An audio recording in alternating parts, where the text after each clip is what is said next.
Os capítulos 38 e 39 do livro do profeta Ezequiel falam de uma invasão de povos do norte contra a nação de Israel. Quais são esses povos do norte? Uma coligação de nações lideradas pela Rússia, que são os povos descendentes de Jafé, filho de Noé, que posteriormente são chamados de Citas ou sítios e que originariamente vieram habitar as estepes russas. Junto com eles, outras nações que estão logo ao sul da Rússia, como a Líbia, o Irã, a Turquia, a Etiópia, a Síria, os Baques, que são o Cazaquistão, Afeganistão, Mongólia e China. Tudo indica que esta será a terceira guerra mundial e acontecerá em breve. O livro do profeta Ezequiel, que foi escrito cerca de 590 anos antes da atual era cristã, fala nos capítulos 36 a 37 do renascimento de Israel.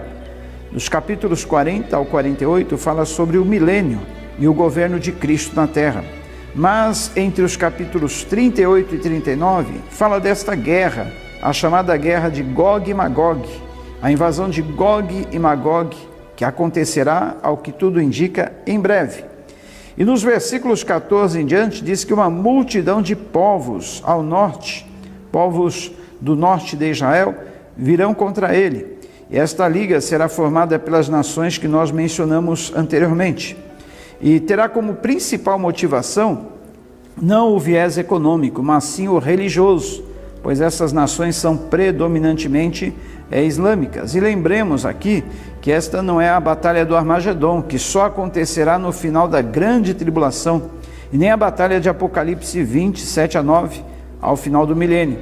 Apesar da Bíblia se referir a todas essas nações em rebelião contra Deus, como Gog e Magog.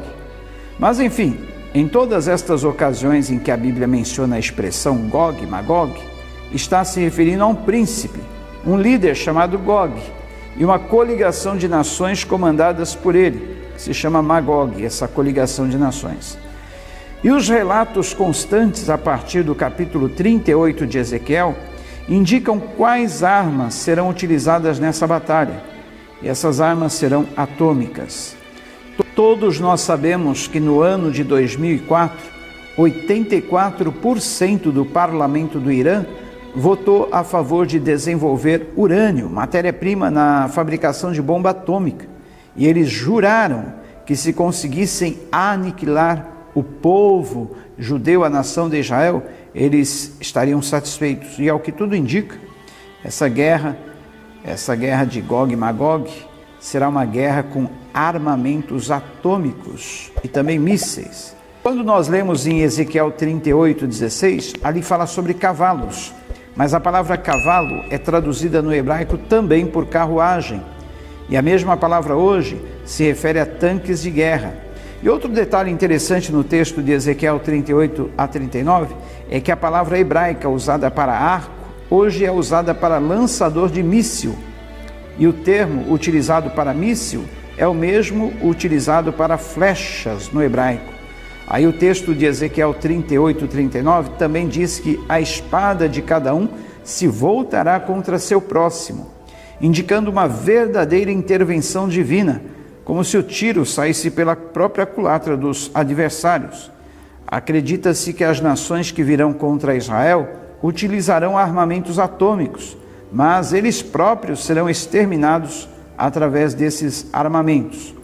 E as palavras encontradas no texto, referindo-se a pragas, pestes, sangue e chuva, numa região onde não é comum chover, talvez essas grandes pedras esteja se referindo a uma chuva de fogo e de enxofre, e com certeza se referindo à chuva ácida e às pedras com saraiva de fogo, se referindo talvez a uma explosão atômica, descrita no capítulo 39 em diante. E não vemos em outras partes da Bíblia textos como este, se referindo a essas armas. E ali diz que essas armas demorariam 7 anos queimando. Não podem, portanto, ser armas comuns, mas sim armas atômicas. E os cientistas afirmam que o material do rescaldo atômico pode ficar 7 anos queimando, o que não acontece com outros materiais, a não ser o material atômico, E a Bíblia ainda afirma nessa profecia que eles vão esperar 7 meses para começar a enterrar os mortos. E no texto está escrito 3 vezes que era para limpar a terra. Então, certamente aí por causa da contaminação atômica. Tem mais.